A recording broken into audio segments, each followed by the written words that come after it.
At any moment, the armed forces of East and West are ready for war.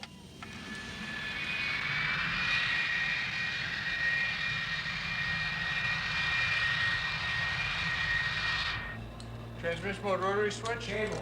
LF slot PLCA selector switches. 07. Should our grudging peace ever falter, today's warriors can stage a battle far worse than anything our blood-stained world has ever seen.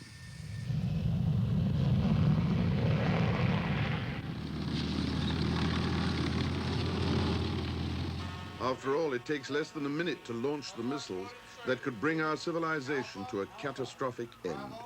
Bravo. Charlie. Charlie. The missiles must never be unleashed. We can all agree on that. So we'd better search out the routes that might lead to nuclear war. Return commit time. 3, 2, 1, mark.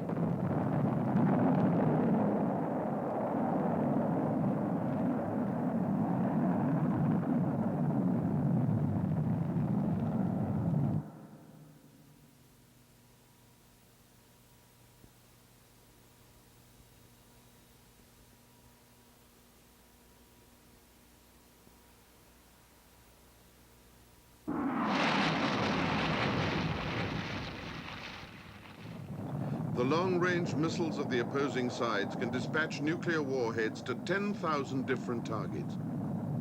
Unless mutual terror or good sense keep them in check, they may rise out of holes all across our northern lands and come bursting from the sea.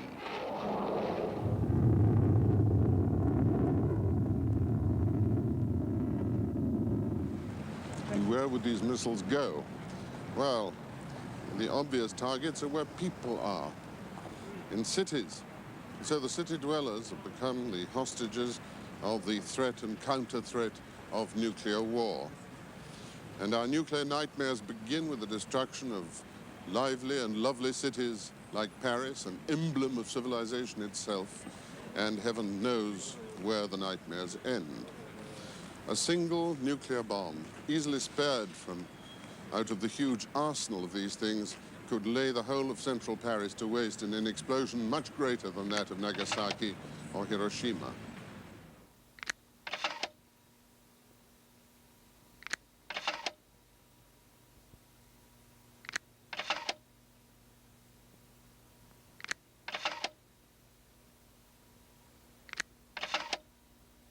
The cosmic lunacy which produces such horror is not, as you might expect, the affliction of irredeemably wicked men. No, it's part of carefully worked out and considered government policy. In the meanwhile, military accountants are working out how big a bang they can get for a buck, how much rubble for a ruble. Our dreams might be untroubled if this mutual terror had really managed to abolish war altogether, but unfortunately, the mutual nervousness causes the armed forces of all sides to jostle and probe each other and to shadow box within sight of their potential adversaries. Although the crew of a Soviet bomber acknowledges a point scored by the Western interceptor, the sparring would scarcely be keener if war had already begun. A British aircraft and a Russian warship. Today, they shoot only with cameras.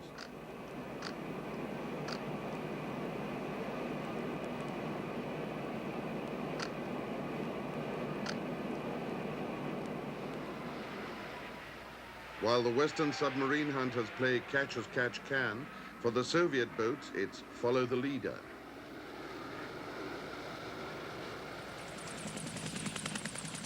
A helicopter from the cruiser Leningrad teases the American admiral, who's sizing them up at unusually close quarters. Only the law of the high seas restrains this unfriendly game, and also, I trust, a healthy fear of the consequences if encounters should ever become conflicts. Will the Americans refrain from meeting taunt with taunt? Oh no, you see, they staged their little fly-past too.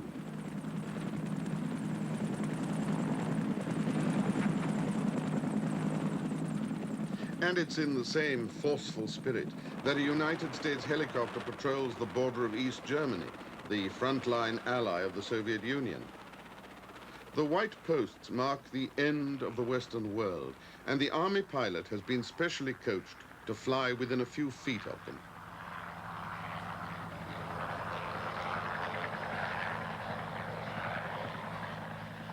It doesn't look like the most dangerous place on Earth, but all the outlandish firepower that's concentrated here, Russian, American, and British, could touch off a nuclear volcano at any time. The East German fences, set back a little from the border, delineate in suitably ugly fashion the geopolitical rift that runs right across Europe.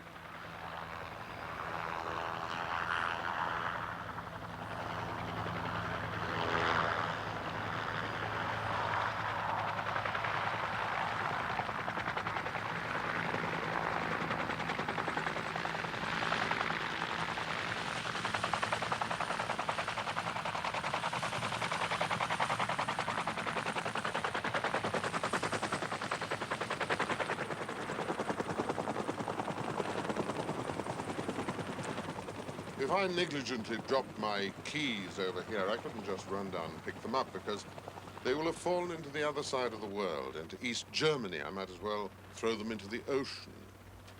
And this is how close the American cavalry is to this demarcation line, at this observation post called Alpha. And in front of here and behind, great armies lie in wait for the war that must never happen, the new European war which could so easily get out of hand, involving not only thousands of tanks and planes, but eventually thousands of nuclear weapons. And this sinister arsenal is dedicated to the perpetuation of the ugly rift, across which young men in good health watch each other so warily. What's that you've seen over there? Our mission here is basically to overwatch the East German border. It is to observe, record, and report all actions, whether it's an East German patrol walking past or walking right along the border, or whether it's a workforce on the border. My personal feelings are I don't like it here. If there's any place in Europe that I want to be, it's right here on the border.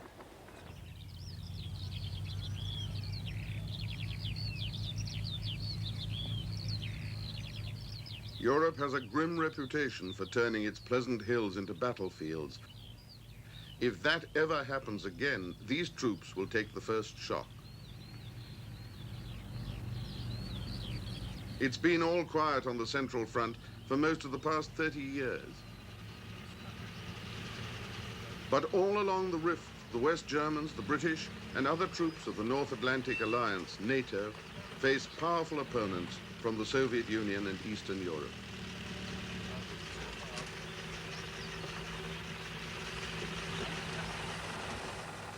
In this sector, where the East German border juts nearest to the Rhine, it's the Americans who stand at what soldiers call the sharp end, as the West's most forward defenders in case of trouble.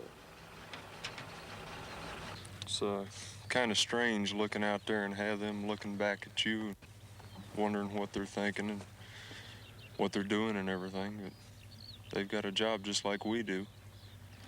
I don't know, there's times I'd like to talk to them, but we can't. And I don't know. They just sit around to watch us. When they see us, they go hide from us and stuff. I have talked to a few of the East German guards. Most of them are just soldiers like we are. The Americans are crack troops, all set to jump into their battle tanks and oppose any breach of the fateful frontier.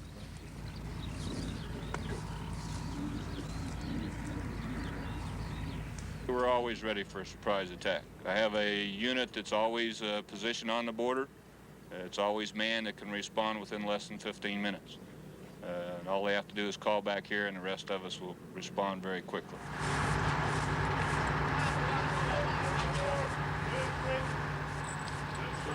So I've got 250 different combat systems here. They consist of tanks for my cavalry troops and my tank company, scouts vehicles mounted with the Dragon weapon systems, ammunition trucks, jeeps, and command and control vehicles.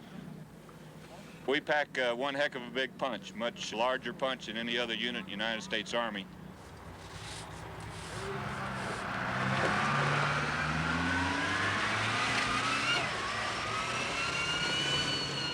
So these are 155 millimeter howitzers. They're capable of indirect fire support for the squadron. We have different types of munitions, high explosive. We have rounds that will lay minefields and drop bomblets, and they're also dual capable. They have a nuclear capability. Yeah, I think that the nuclear weapon is a great deterrent in the political scene today. I think that you can see in the newspaper and in the news how much it plays an important part in everything that is done with governments. And I think that us knowing that the other side has them and them knowing that we have them is a deterrent that is possibly one that will keep us from another war at the time.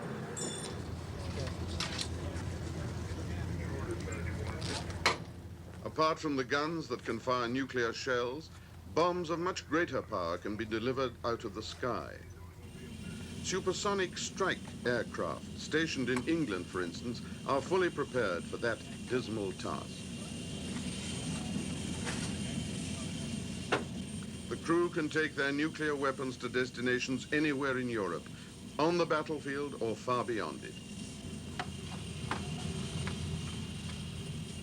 The leaders of NATO see themselves increasingly outnumbered in planes and tanks. They doubt their ability to win a war in Europe by ordinary means. So, as their current statement of strategy declares, if NATO's conventional forces were in danger of defeat, selective and limited use of nuclear weapons could not be deferred. But to postpone for as long as possible any need to go nuclear, as they say, NATO looks to its conventional forces in Germany. The snag is, of course, that the Russians have nuclear weapons too. So aircraft specially built for fighting tanks might seem a more prudent defense than atomic artillery.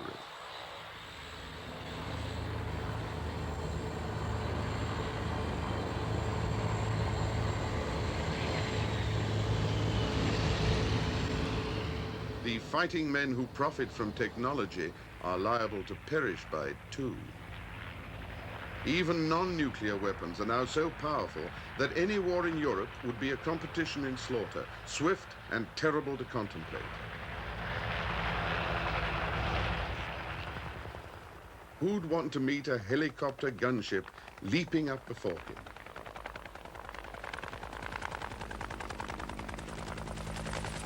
It's chock full of gadgets for dealing out death. The predictable violence of modern war drives the generals and their headquarters underground. The command bunkers are dotted all around Europe in unlikely places. For instance, at an American football stadium just west of the Rhine. Beneath the terraces, the staff officers secure themselves against chemical weapons and nuclear fallout. So it would, as it were, be a fight between one team of moles and another.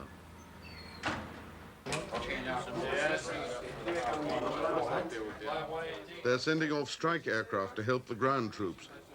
Thank goodness it's only an exercise. In the event there is a war here in Europe, the primary mission of ATOC CENBOC will be to task and coordinate offensive support, air support, for the U.S. and German Army Corps within the central region. 4 Oscar 902 was airborne 1232. Roger that, sir. Juliet Charlie here at the ATOC. 1 Fox 602 Romeo. He was successful on target number 3 Victor 901. 523 will also file the full profile. If the battle's going badly, and if the political leaders of the West consent, the commanders can replace their ordinary weapons with nuclear bombs. A contingency that is familiar to scholars of war.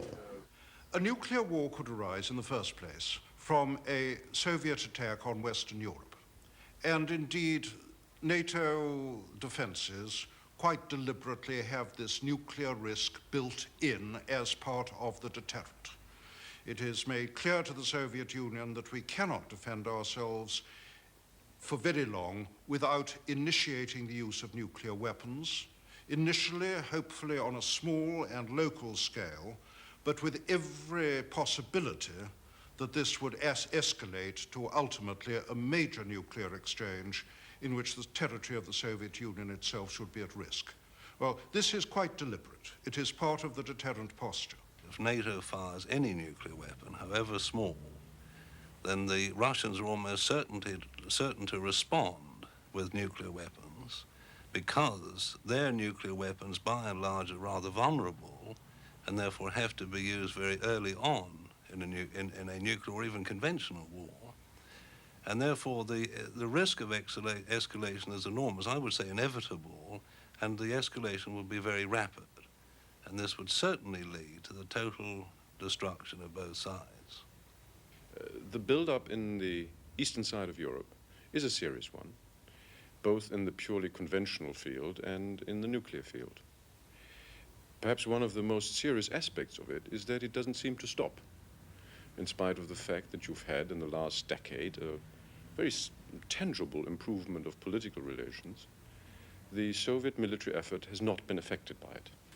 On the surface, it does appear that there is an enormous preponderance of Soviet forces in Europe. And one of the arguments, of course, advanced is that these forces are too large for defensive purposes. That, of course, is a statement from the Western side, and it doesn't really take into account Soviet prescriptions. The Soviet argument is that they have a large and legitimate defensive task to carry out in Europe as a whole. They have the defense of their own alliance system and, of course, their own perimeter. Europe is very large, north, central, and south. And they must also face a complexity of problems. From the Soviet point of view, they have not to deal only with a NATO alliance, but there's always been the problem of the local adversary, something with which we have not had to deal. So therefore, from the Soviet side, they would argue that their forces are tailored exactly to discharge this defensive task. But it's the powerful attack of those Soviet missiles and of armies much stronger than their own that perturbs the generals of NATO. They picture the Russian tanks bursting across the border and charging through West Germany, unstoppable by conventional forces. It's not at all obvious how such an attack could be in the Soviet interest, yet among the Western allies, the troubling vision persists. The NATO general on the Central Front happens himself to be a German. And in this nightmare, he might then see his own country turned into a radioactive battleground in the desperate bid to make the invaders go home before they reached the Rhine.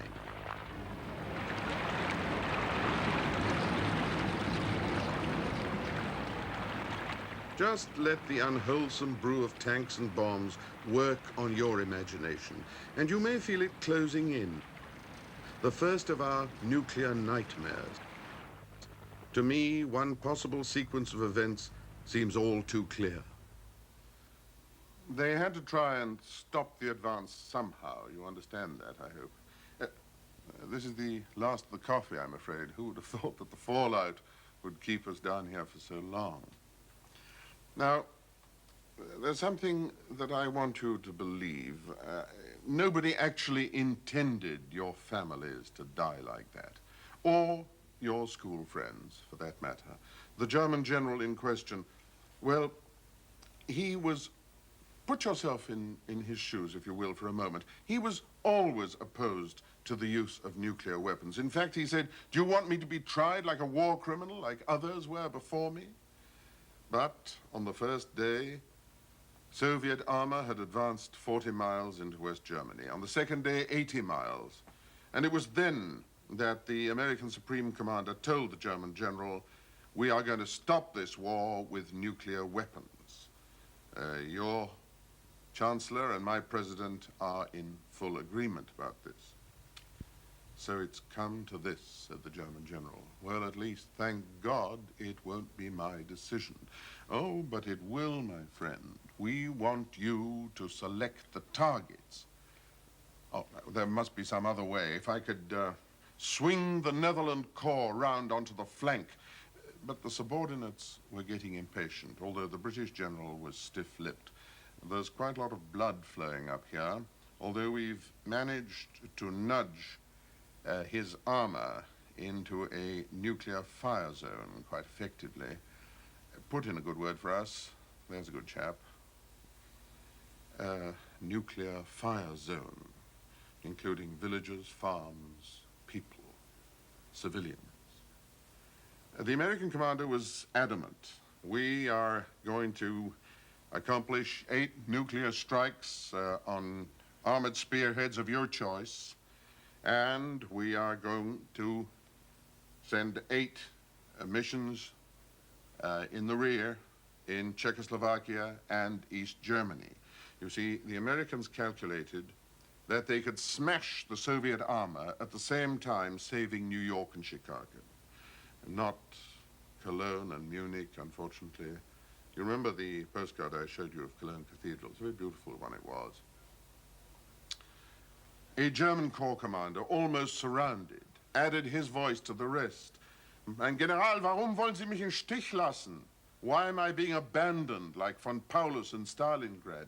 Where are the nuclear weapons? So, at length, the German general consented. Very well, although may my tongue rot for saying so. Oh, you know the targets in any case. And so, the Germans and the Americans were in full accord, and in the morning of the 3rd day, the first bombs lit up the skyline like a false dawn.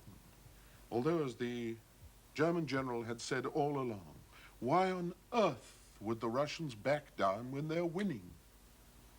And of course, when the Russians didn't back down, there was no logical time or place for the nuclear exchanges to cease.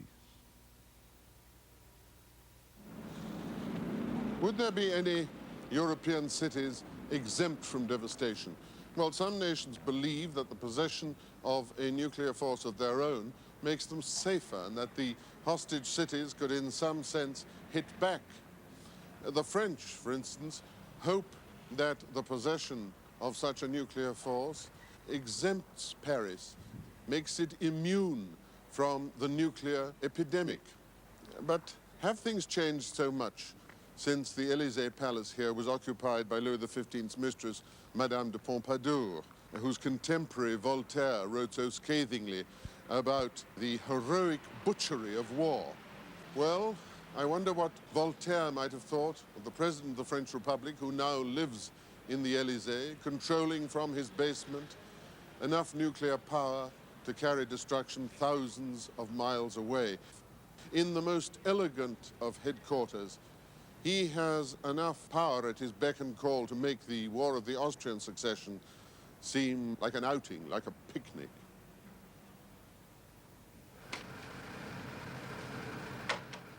And because an enemy might have similar power, France puts her command posts underground too. You don't have to be a superpower to build nuclear bombs, but you'd be well advised to assemble the computerized paraphernalia of modern war, as France has done, and guard your bombs with care.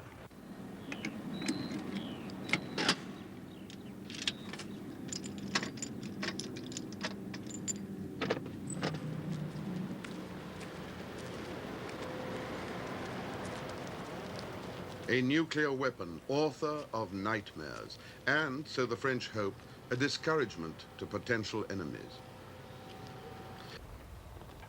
It's hard to grasp that the gleaming object has so much death in it to be scattered indiscriminately by heat, blast, fire, and atomic radiation. But we'd deceive ourselves if we didn't see that the French are really rather proud of the standing attached to the possession of the bomb. After all, who isn't?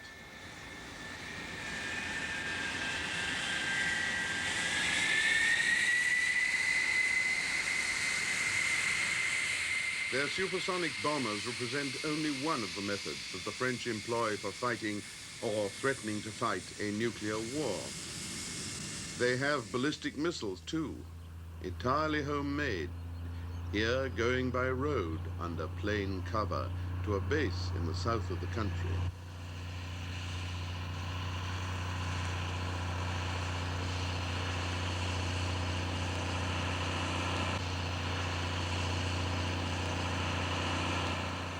The missiles à la maison are capable of hurling H-bombs as far as Moscow, for instance, or over any lesser distance. The key that could do it makes an unusual halter. Bonjour. Merci la clé. Merci. Tout est normal. Tout est normal. Nous sommes en alerte en deux. The weapons are meant to deter any nuclear attack and warn all comers that the French won't be walked over next time. Avarie 8600. Panne vecteur. Exécuté CTP 03. Reçu, j'envoie. They could also help to shield Western Europe. So the French spare no expense in keeping their missiles up to scratch. But they don't want all the rest of the world joining the nuclear club. Compte rendu COB exécuté. Their tour de force you'll find at Brest. The submarines that skulk under the sea, each carrying 16 missiles. They could easily obliterate the chief cities of any enemy. But if the French think they need them, why not everyone? Why not Brazilian missile submarines or Korean nuclear bombers? The United States first made the bomb for fear of Hitler. Then Russia, fearing the Americans. Next came the British, their nuclear submarines and bombers now loyally assigned to NATO. Then France, firmly asserting her independence. The Chinese, who followed, think that nuclear war is bound to come. Inevitably, perhaps, it was India's bomb next. By all accounts, Israel now possesses the bomb, and perhaps South Africa too, while Pakistan is striving to follow suit.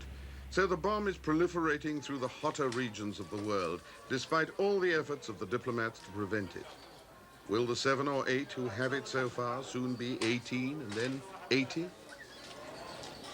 There's a new form of racism which suggests that nuclear weapons are respectable, but only for rich, predominantly white countries. After all, it's rather grand to be a superpower. You can continue to improve your weapons while preaching piously about peace. If you're a smaller nation with only a very few nuclear weapons, then I'm afraid this is irresponsible, if not criminal.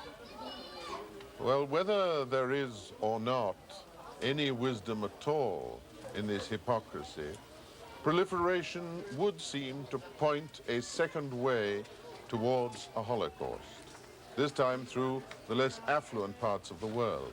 And the greatest danger of all lies here in the narrow streets of the Middle East, where modern technology serves ancient bitterness. The global bazaar for nuclear merchandise is not easy to police, and anyone can equip himself for making bombs. We and the Soviets have set a very bad example to the rest of the world in essentially demonstrating that nuclear weapons are the main instrument of our foreign policy. And essentially are the main support of our status as a superpower. Now, that being the case, it's awfully difficult to convince anybody else not to have them. All these countries that are interested in the acquisition of nuclear weapons have generally hostile neighbors. And you have what you call odd couples in country A and country B, and you have some examples, for example, in Asia, in South Asia, that are very hostile and are both interested in nuclear weapons. It's quite clear that if country A decides to acquire nuclear weapons, country B will follow the example. And so a very dangerous nuclear arms threats would be triggered. I was astounded that the United States government has declassified so much information. It's available at places here like the Library of Congress that a single competent individual could easily design fission bombs and I think carry them through to construction.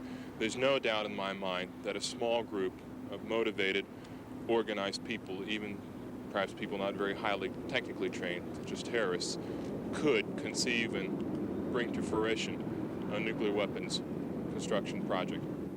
Any country to date that has decided to develop a bomb, a crude, maybe crude, fission bomb, has been successful on the first try.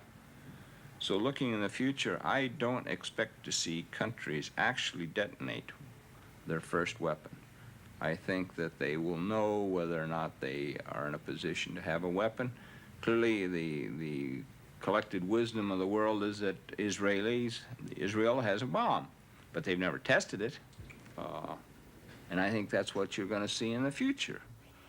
Spies and nuclear experts seem to agree it's a demoner that Israel makes her bombs, even though the signs would have it otherwise.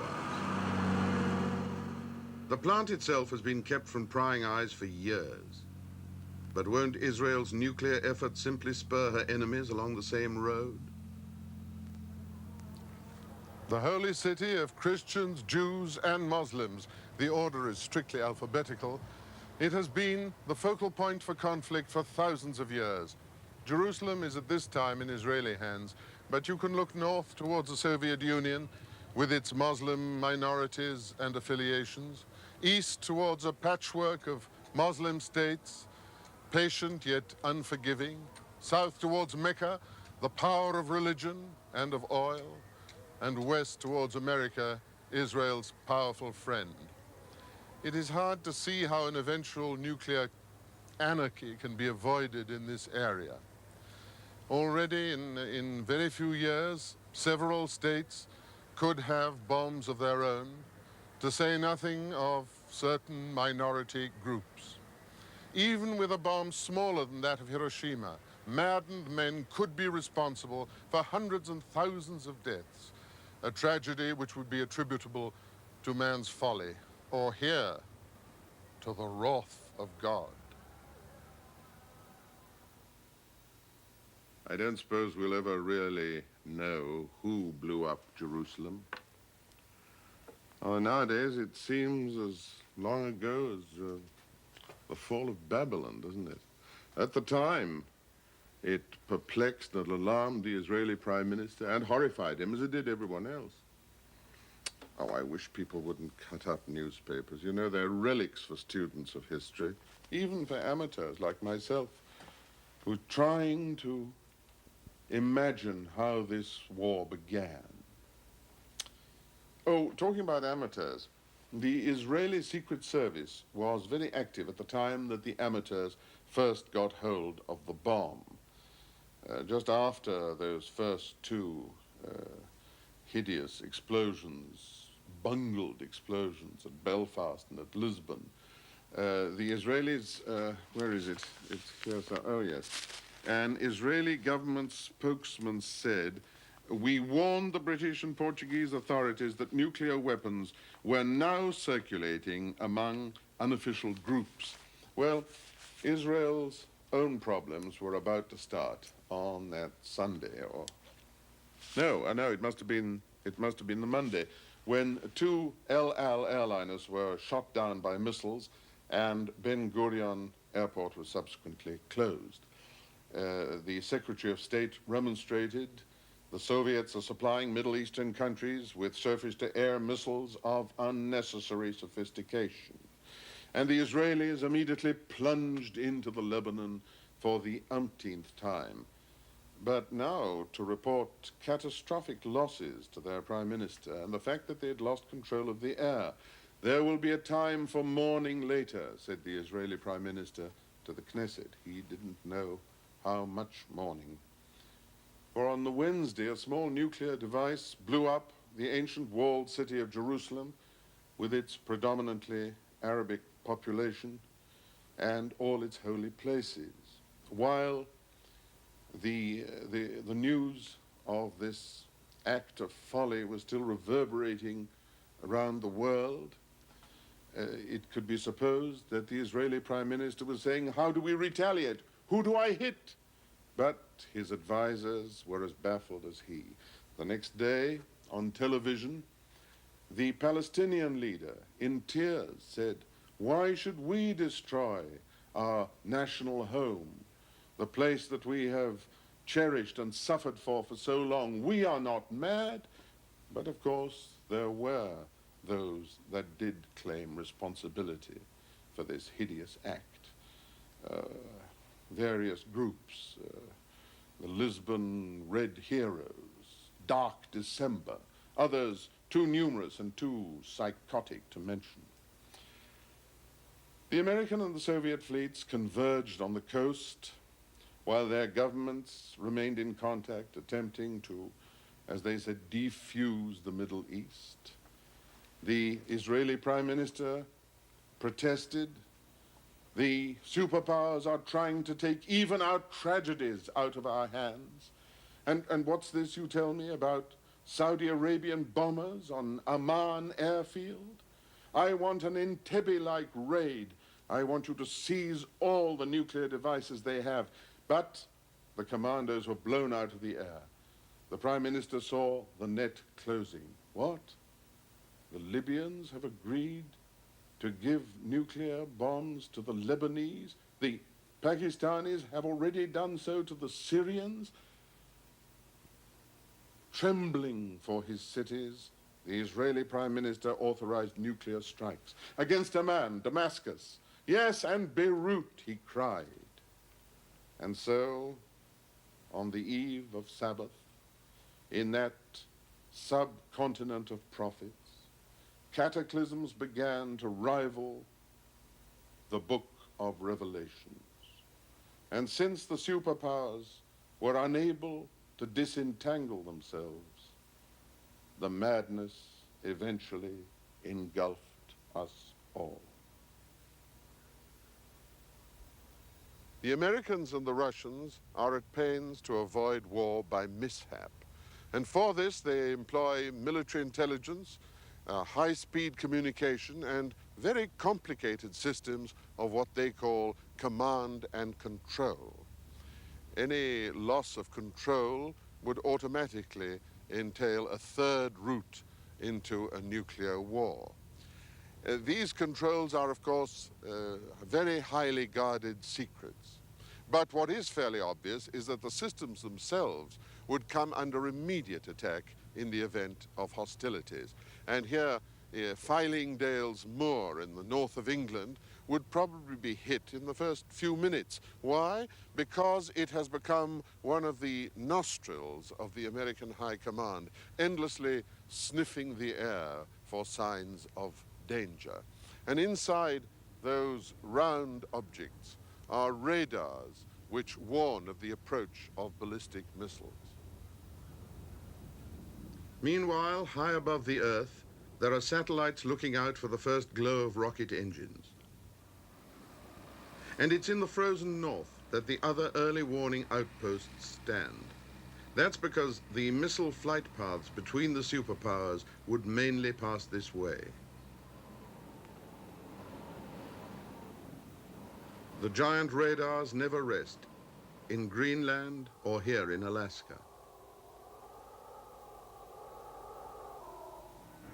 The military planners believe, or pretend to believe, that a missile attack might burst upon the United States at any time. In that event, they'd have less than half an hour's notice before the nuclear warheads arrived at their targets.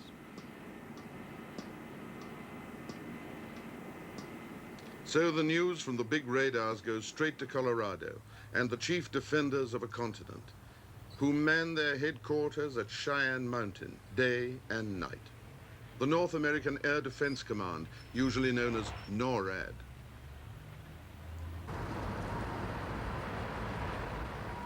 Because they're so vital for command and control, the NORAD staff put 1,400 feet of granite between themselves and the fragile world outside.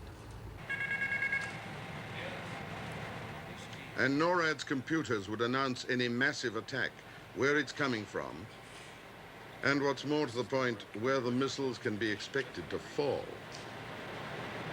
The detection would be almost instantaneous. The reliability is very high. The warning time, of course, would depend on where the missile was launched from, since it's a matter of flight time of the missile.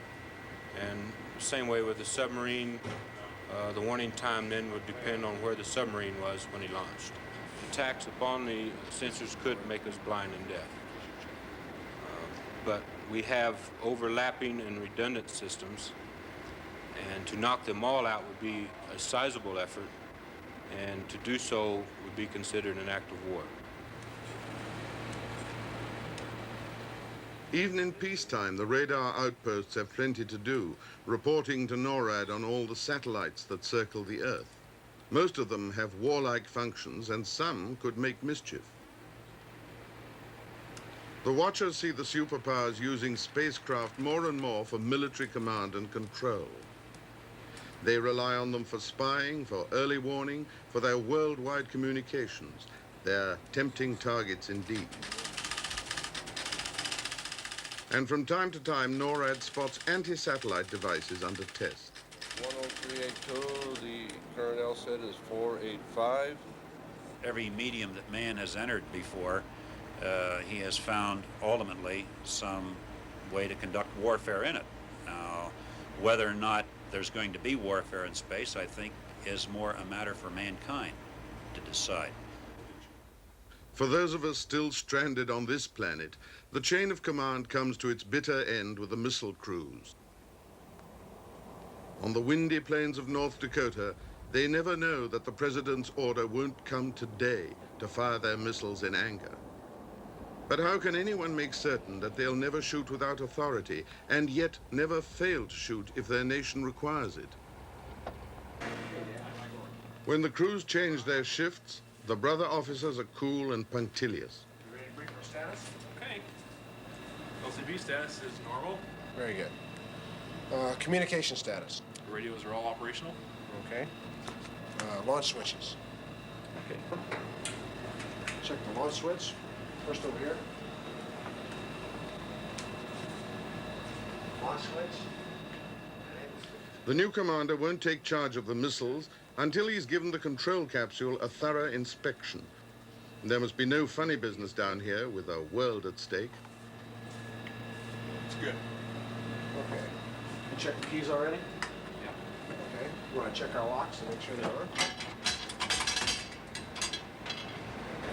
Well, there's your log. Okay. You guys have a good one. Okay. Have a good one. Safe trip back. Take care. See you tomorrow. Go on our inspection. On these young men falls direct responsibility for 30 H-bombs, the warheads of 10 Minuteman missiles of intercontinental range. Once the missiles have gone, they can't be called back. This is the launch checklist. Step 1, launch keys inserted. Even here, presumably safe from all intruders, the keys that can unlock death for millions of people are not left lying around. And to launch the missiles, 2 are not enough. Inserted commander. Inserted deputy. The 4-key system is a system used to ensure the correct launch and authorized launch of the Minuteman missile force. 4 keys is the minimum amount required to launch any Minuteman missile. 2 keys are in each capsule, one for the deputy and one for myself, the commander. When we turn our keys together, we constitute one launch vote. Our one launch vote, combined with the one launch vote of another launch control center to which we're electrically connected, allows the 4-key system to come into effect and constitutes an authorized launch command. In the event an unauthorized command is sent, we have what we call an inhibit launch command, which is used to cancel out the unauthorized order. Enable. Device illuminated. Charlie, Bravo, Echo, Delta. Roger, this is Alpha. We need a key turn in 5 seconds. Bravo. Charlie, Delta, Echo. Okay, launch switch. Hands on keys. 3, 2, 1, mark. Key turn.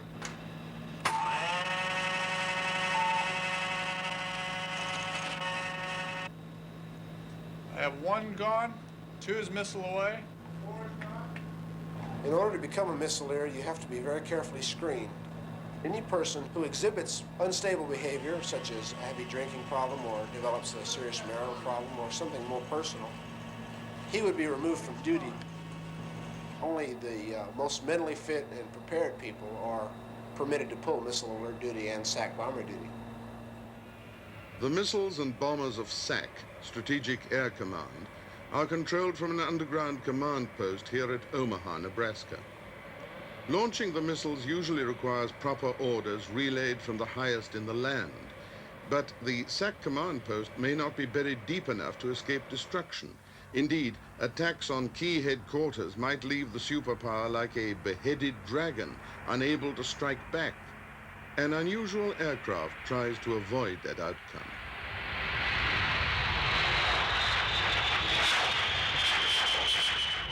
Anticipating the chaos of nuclear war, the generals of SAC take turns in providing another channel of command in the comparative safety of the air.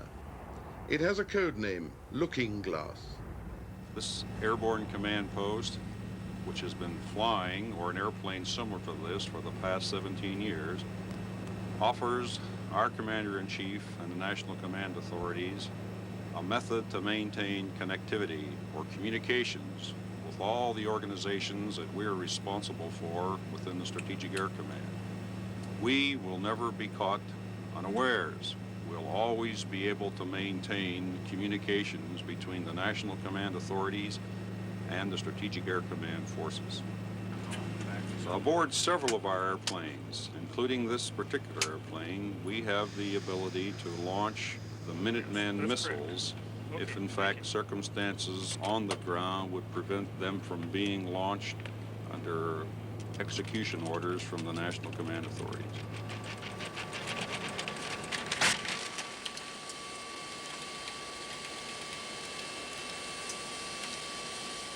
The reasoning is straightforward. In this looking glass, stranger far than Alice's, we see a disturbing sight. The pilots looking down on ruination, on incinerated cities, military targets crushed, an airborne general awaiting orders from the senior surviving member of the government. Orders to wreak similar havoc on the enemy. It is by images of horror such as these that the superpowers seek to deter each other. But the very fact of the existence of headquarters in the sky like these acknowledges the frailty of other elements in command and control. And the frailest of all these elements are human beings. Yes, Grandpa. Yes, this is signed beyond position 3-3. Looking Glass itself might lack authority if no word came from the president. So he too has an emergency command post, a jumbo jet with the improbable name of Kneecap. It can whisk the president and his military chiefs out of harm's way, if they make it to the airfield in time. The command system, because it depends upon fragile communication assets and a very few people, is extremely vulnerable to itself to attack. So a first strike on a command system gives the probability of seriously degrading the military capability of the force that is attacked. Modern command systems understand that fact.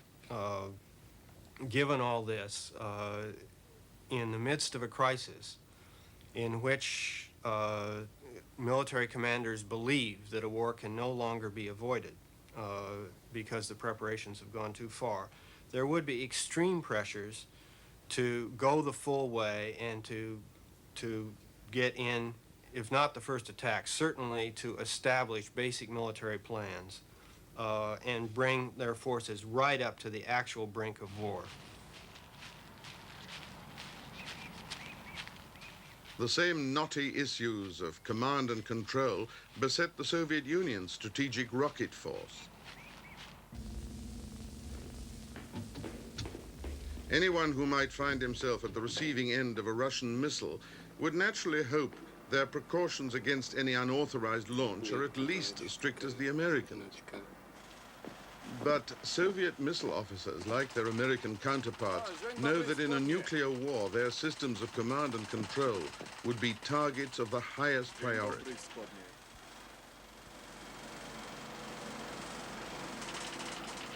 They're quite aware that communications can fail, headquarters can be atomized, political leaders and generals can perish.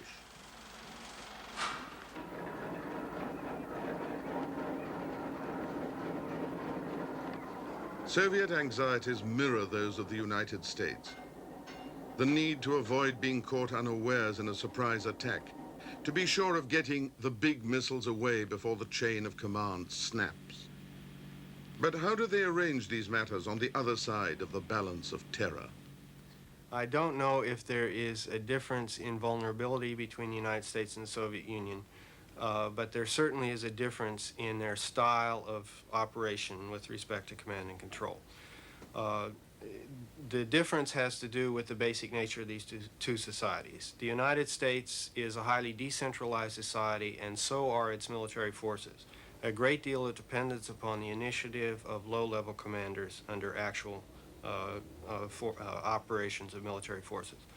The Soviet Union is a highly centralized society, and so are its military forces. They have gone to extraordinary effort, as far as we can tell, to maintain that central authority, even to the point of trading off against the vulnerability of their actual force elements. The trickiest of all forces to control are the submarines, whose missiles are the superpower's last resort. But in time of war, will the commands ever reach them? The American sailors casting off from Holy Loch in Scotland won't see daylight again for 2 months.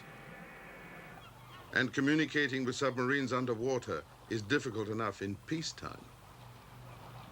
I really do not know what kind of orders the United States missile submarines operate under. However, we can realize that the vulnerability of their communication links require that a great deal of authority be vested in the submarine commander and the officers and men serving underneath him. In circumstances in which it became apparent that the United States had been attacked massively and their communication links had been broken and could not be reestablished, the submarine commander would have to decide whether to execute the missions for which he had been prepared, despite the lack of formal authority to do so, or whether he should fail to do so and possibly degrade the retaliatory capability of the United States. I don't think it's predictable in advance how a submarine commander would resolve this problem, but everybody recognizes that there are circumstances in which he would virtually have to do so, and some of them undoubtedly would. I think the same logic does apply to the Soviet submarines, but I personally believe that they do not operate under quite the extension of authority that is characteristic of the United States force. Indeed, I believe that's why there are observable operational restrictions on Soviet submarines. At any given time, they have many fewer of them at sea, and they do not operate quite as far from the Soviet Union as United States submarines do from the United States. I simply believe they've solved the problem in a different way. They are willing to accept some greater vulnerability of their submarines in order to achieve tighter operational control. I know very little about submarines, but I imagine that their crews are as cramped and as isolated as we are here, cut off. I'm thinking in particular of the captain of a Soviet submarine selected for a long-range mission in the Pacific because of his proven loyalty to the party and also because of his quality as a seaman. Now, he had lost touch with his base for days. His second-in-command told him nothing from the shore transmitter at Khabarovsk, nothing from the emergency aircraft. The captain addressed the crew. Comrades, perhaps our mother Russia has been burnt to a cinder already and we're the only ones left to avenge her. But my orders are specific. I must have proof that nuclear war has broken out before I take any initiative. We should surface sample the atmosphere, listen for news broadcasts. But there were 3 unidentified ships bearing down on him already. 3 destroyers, Comrade Captain, and a possible submarine. If they sink us, we shall have the proof we need, grunted the captain. And if I launch my missiles, the chances are they'll sink us anyway. But why should they provoke us like this if they have not attacked the Soviet Union? Oh, we provoke each other all the time in this war of nerves. That's nothing. But, Comrade Captain, Khabarovsk, the emergency aircraft. Yeah. The captain took his decision. I will launch 2 missiles.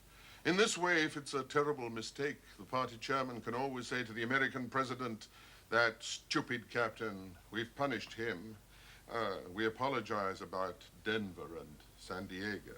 If it isn't a mistake, we shall have done our duty, in part at least. But we would never start a war ourselves, cried the second in command. Remember what the admiral said? The crew cheered quietly. There are certain circles in Washington eager to destroy us.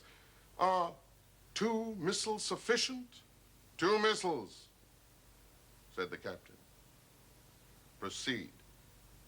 And so he remained poised on a balance of error, not knowing whether he had started a nuclear war or merely stoked fires that were raging already.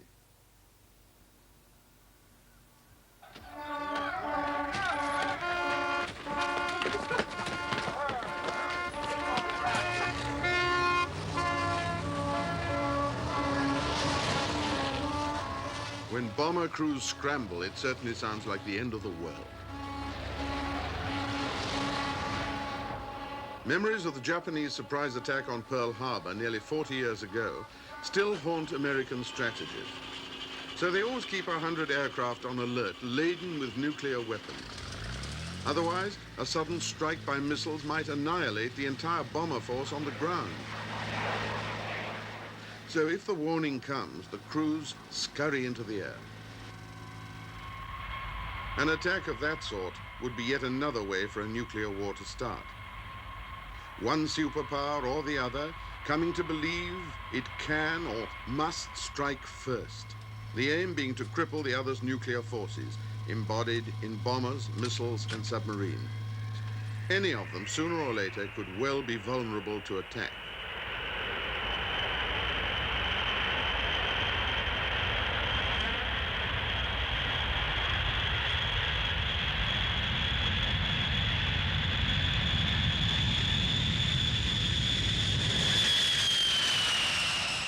Even if the somewhat elderly B-52s get airborne in time, won't they just be shot down before they reach their targets? Not all manned bombers are necessarily vulnerable.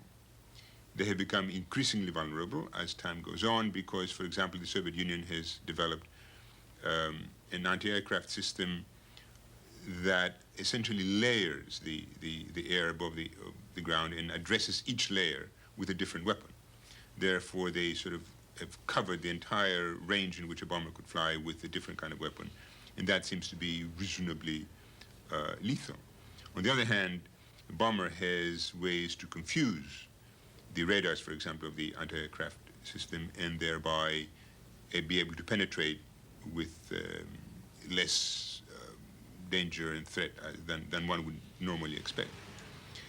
The best way, of course, to do that is avoid the defenses, and that's where the cruise missile comes in.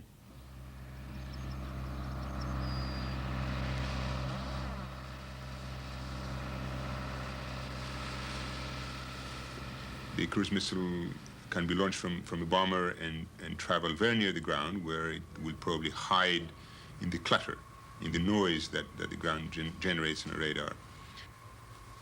Therefore, be able to penetrate much more easily than a large bomber like a B-52.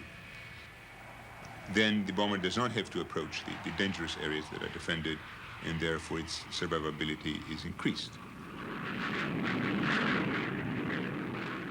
The equation of survivability versus penetrability goes back and forth. I mean, you devise a new weapon, then for a while you have the ability to penetrate and hit a target.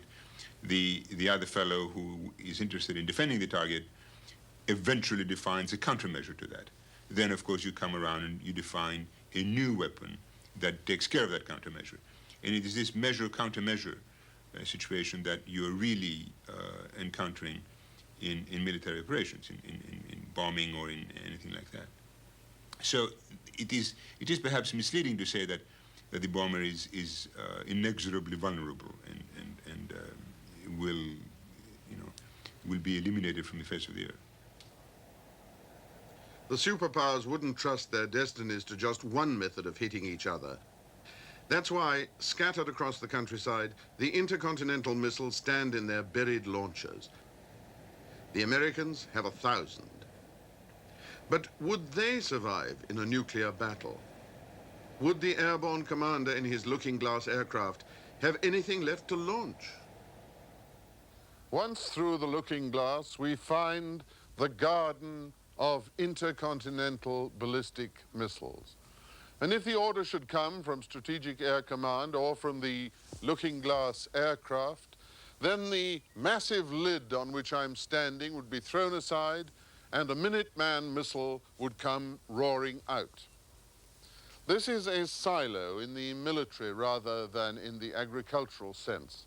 And there are over 100 of them in the farmland in this part of North Dakota. But each Minuteman has 3 separate nuclear warheads concealed in its nose, each aimed at a different target. And now that the big Russian missiles, too, have several re-entry vehicles apiece, swarms of powerful and accurate warheads might, in theory, rain down on the silos and destroy most of the Minuteman force.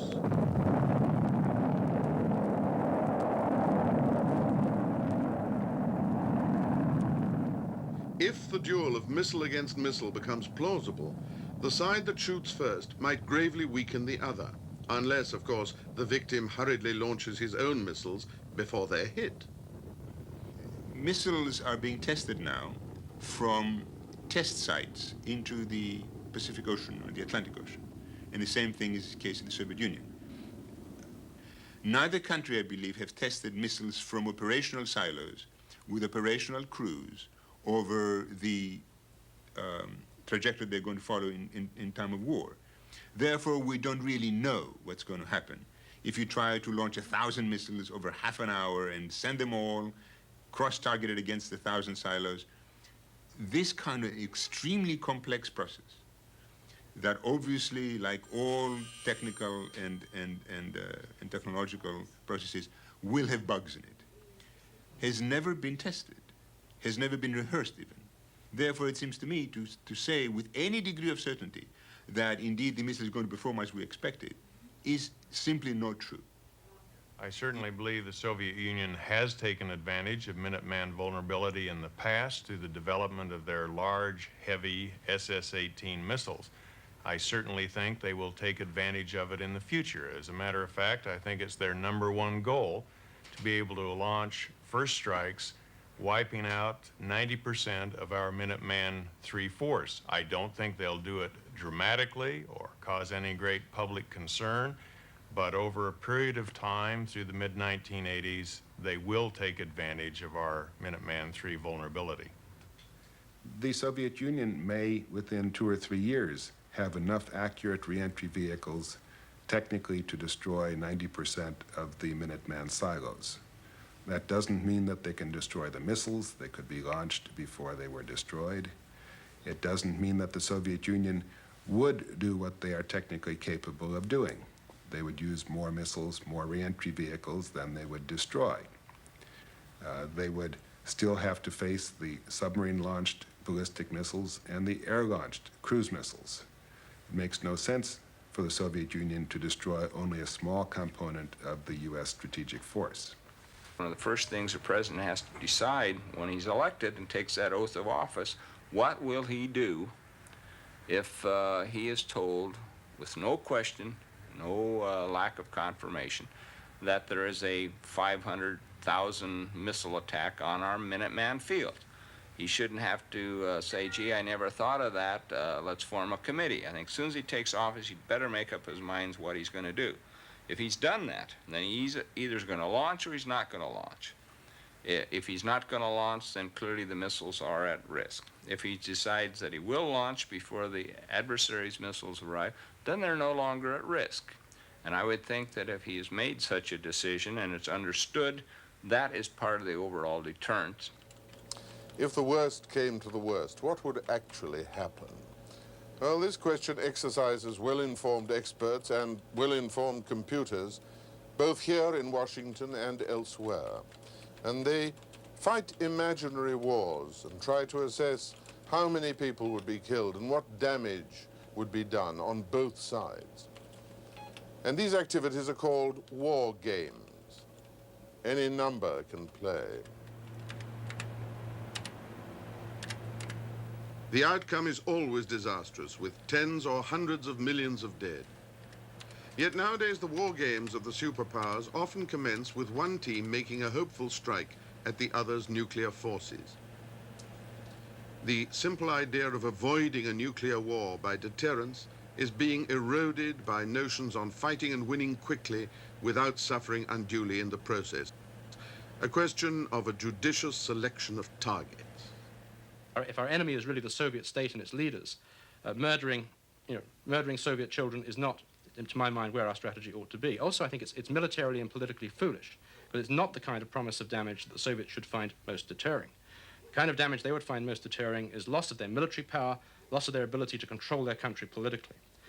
But we cannot even begin to think hard about what kind of target sets we should strike for that unless we, at the same time, recognize that we have to be able to limit the damage they can do to us. Because no matter how intelligent a set of targeting suggestions I can give you for our forces, if the Soviets can kill 100 or 120 million Americans within a few days of the beginning of World War III, any reasonable American president who isn't drunk, drugged, or just insane would not be able to exercise offensive strategic options because of what they could do to us. We will be self-deterred. We have to have a strategy from which we are not self-deterred. The Soviet argument about deterrence is this, very simply, that if deterrence fails, then you go over to limiting the damage upon your own country. And indeed, in military preparation terms, you take all measures to minimize that, even if it should include striking first at a potential enemy. But are Russia's own forces any safer from attack? The missile submarines, after the bombers and land-based missiles, are the third main branch of the superpowers' nuclear forces. They're intended always to survive for the final revenge. But every Soviet submarine leaving its base at Murmansk attracts attention from the submarine hunters of the West. If it's bound for the Atlantic, it passes under the eyes of the Norwegian Air Force. And they're just the first of its uninvited escorts, these watchful men of Norway. In keeping track of Soviet submarines, the Allies in NATO use all the skills and resources they can command. Could their superior technology put the missile submarine fatally at risk? Kan du komma upp och hämta den och få den upp på plottet? Tack. The submarine's not well hidden, even if it dives. When the Norwegians alert their British colleagues, a Nimrod aircraft will pick up the trail. In the Bible, Nimrod was the mighty hunter. It's mainly concern that the large Soviet fleet of ordinary submarines might one day run riot through the shipping in the Atlantic, which prompts this diligence. The submarine can't avoid making a noise as it travels. If they're searching for it in the right patch of sea, it'll give away its position when the RAF men sow their sound detectors in the water. As the readings come in by radio, they have contact. So the Russian submarine finds itself in a chase that's disconcertingly realistic. Our buoys are in the water then. The submarine somewhere to the north of the line of buoys. And we're expecting them to do a... The submarine will try to shake off its pursuers, but a string of secret and ultra-sensitive sound detectors lies in ambush across its path, all the way from Britain to Greenland.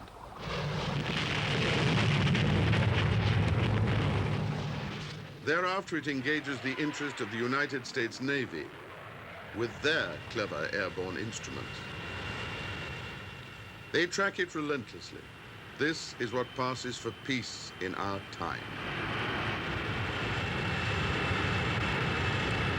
Leslie, here's the tape we've been waiting for 3 o'clock one. Let's see what's on it. All right. And when the flyers return to their carrier, a computer devours their recording. Okay, Lieutenant Sandberg. The machine refreshes its knowledge of the submarines at sea. It can always recall their last positions, so the Russian submariners can never feel safely out of sight of the Western navies. At the start of a war, many could be promptly sunk, and they might include some of the missile-carrying boats, which form an essential part of the Soviet nuclear deterrent. The executioner could be another submarine, an attack submarine or hunter-killer. The American Navy has fearsome craft of this sort, and they can hound their prey wherever it goes. For the coup de grace, they can strike with anti-submarine missiles and homing torpedoes. American arms control officials have argued that these thoroughgoing systems of anti-submarine warfare could well sap the Russians' confidence in the submarine branch of their deterrent. So just as the West abhors the growing power and accuracy of Soviet intercontinental missiles, Soviet leaders may be alarmed by increasing Western ingenuity. An ominous interplay, because sooner than any hope of victory, it is fear of defeat that might impel that fatal first blow. I've no doubt at all that the political administration of the United States and the political administration in the Soviet Union have, in academic terms, no wish at all to have a nuclear world war. I'm convinced of that. But the technology will make it almost inevitable that the politicians decide to do it in order to stop the other side, which they trust very little, in doing it to them. And it's this reason which is so dangerous for world security. Anybody who can count up to 5 will tell you that that building over there is the Pentagon. Well, tabloid newspapers like nothing better on fallow days than to publish pictures of cats and dogs in perfect harmony, playing innocently together.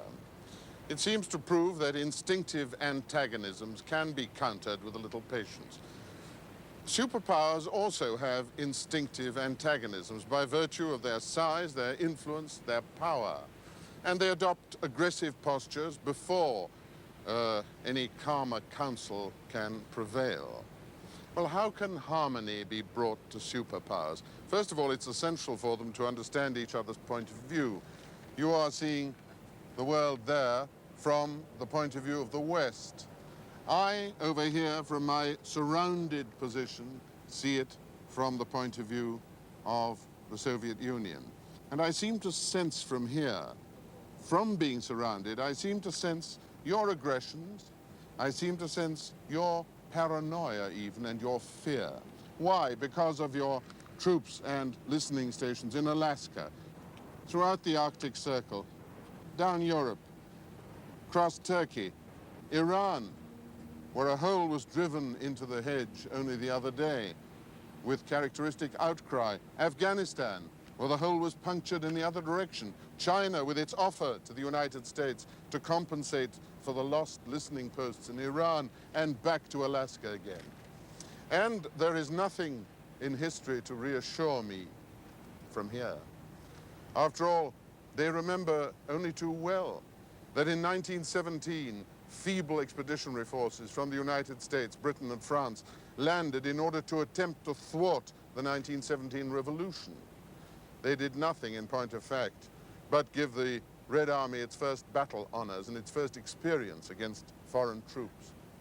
You may remember how exercised the United States was when there were Soviet missiles on Cuba. Well, what would be the position of the United States and of the entire West, I wonder, if there were Soviet troops and listening devices all along the Canadian border, all along the Mexican border, and throughout the Caribbean? We must remember, and remember solemnly, that a cornered animal and a cornered man are the least open to appeal. There comes a moment when the terrible lucidity of desperation takes over, and then there is no way back.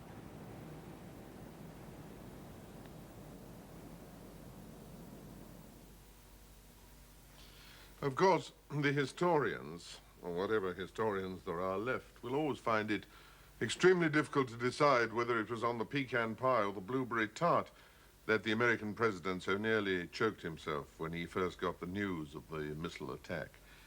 And what is perhaps even more difficult to attribute is the blame for the end of the world as we knew it. As the president himself said when he recovered his breath, maybe we shouldn't have gone on alert. Well, on day one, Washington asked Moscow to stop fighting the Chinese and also asked Peking to stop fighting the Russians. But on day two, the Chinese suddenly announced that the Americans were now their allies. The path to peace lies through the tunnel of nuclear confrontation, they proclaimed. The Americans denied this. The American president said, as far as we're concerned, both sides are communists. On day three, the Russians set in motion a huge civil defense exercise. That is scary, said the Americans, and put their bombers on generated alert. The Americans are warmongering, said the Russians, and sent their submarines out to sea. In an effort to bring down the temperature, the American president left his command center and ostentatiously undertook all sorts of civilian duties and ended the day with a civilian supper, which was interrupted. I want an immediate decision to execute, said the Secretary of Defense. To execute? Yes, to shoot, to launch, to get the missiles off the ground where they can't be dug out. Those aren't cans of caviar they're sending over, sir. NORAD predicts 2,000 warheads aimed specifically at our nuclear bases, at our missile bases and our bomber bases. The general stakes his life on that data. Well, I wasn't the general's life I was thinking about specifically, said the president, although I gotta believe him. Can we just hit their missiles? Oh, no, you'd just be wasting your force on empty silos. That's what we can do to him if we hurry. The Secretary of State spoke up. If you should choose to do nothing, sir, you'd certainly have my support. I realize that millions of us are going to be killed, but if we retaliate, why, that's the end of everything. No, said the Secretary of Defense. He's gambling on our holding back. Well, if the president was listening to these arguments, he showed no sign of it. We hit their silos and they hit our... Oh, no, they hit our silos, we hit their cities, and they hit our cities. I guess the bullets left the rifle, huh? Now, all you have to say is Tripoli, sir, said the Defense Secretary. Yeah. Tripoli. Execute. You have the word of the Commander-in-Chief. Do the people know what's happening? Said the president as he was hurried to safety. Oh, yes, sir. They're getting it all on television. 1. Go to a public fallout shelter. Know where the nearest one is. To your office, your home, your children's school. If you decide to take shelter at home, know how to improvise and improve your protection there.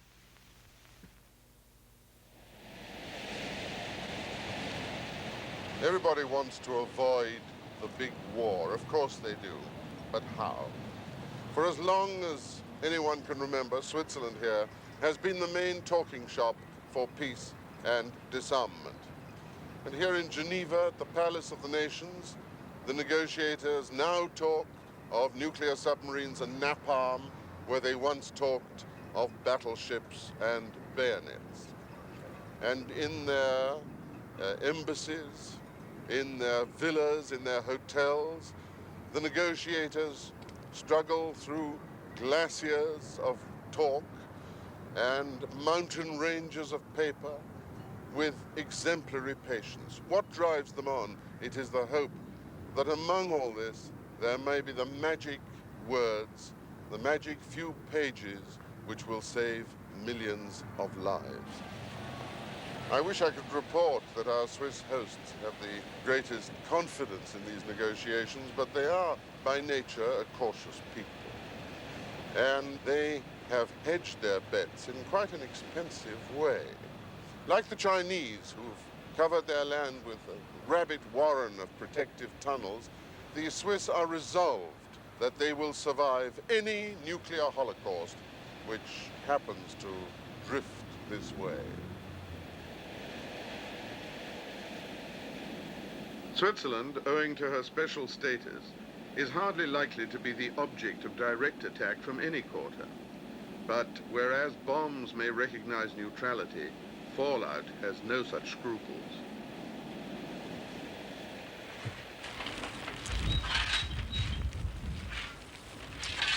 Every man not assigned to the army is forced to serve in Switzerland's civil defense. And the men in the very sinister suits behind me, well, they could be engineers, factory workers, or clerks, practicing here in Geneva's Civil Defense School. By law, every new house built in Switzerland has to have purpose-built, in the very foundations, a shelter as a protection against nuclear war. But be warned, this nation of fine hotels and boarding houses makes no special provision for foreign tourists, nor indeed for the foreign negotiators in Geneva, should their missions fail.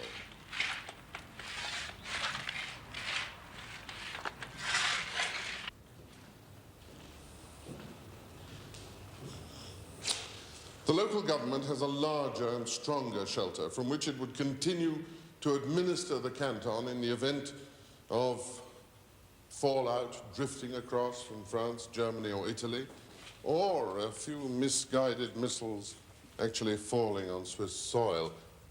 Yes, I always suspected that the last survivor would be a bureaucrat.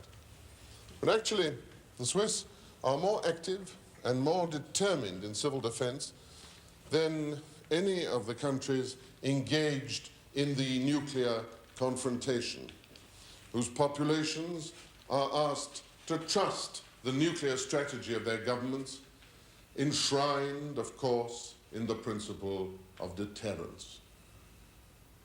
Deterrence has worked so far because of the fact that no aggressor could contemplate starting a nuclear war and gaining any advantage. Any aggressor would be faced with the fact that for him to start a nuclear exchange would mean a national suicide. It's also worked because both sides recognize that they have the retaliatory forces that provide that deterrent, and therefore they don't have to start an exchange out of fear that their deterrent would be destroyed. Now, as long as those factors continue to exist, deterrence will continue to exist. And that, of course, is one of the purposes of arms control, to preserve that situation of strategic stability. We have, at most of the time since the end of World War II, have had nuclear superiority, so that the Soviet Union did not dare attack us. I think today we have what we would call rough equivalence or parity. The Soviet Union would not attack.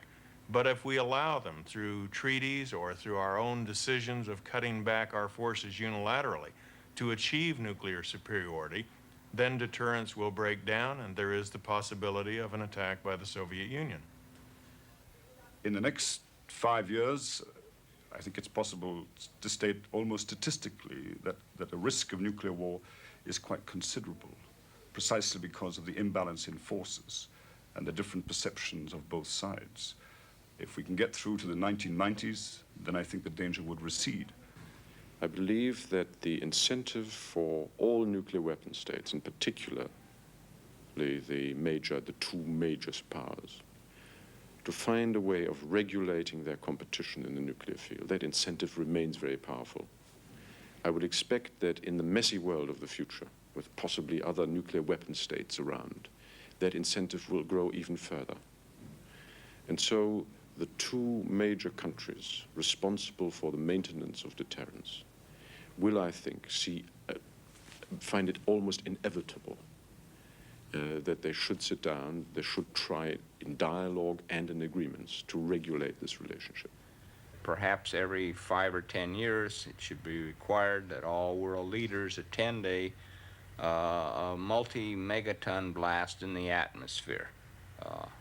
I think if they were to, let's say, strip down to their skivvies and would to feel the heat at a distance of some 20 or 30 miles, they would appreciate a little better the enormity of the power which they have at their disposal. And I think that once they realize this and continue to realize it the way I think our present world leaders do, then I think we can count on the deterrence for a very long time.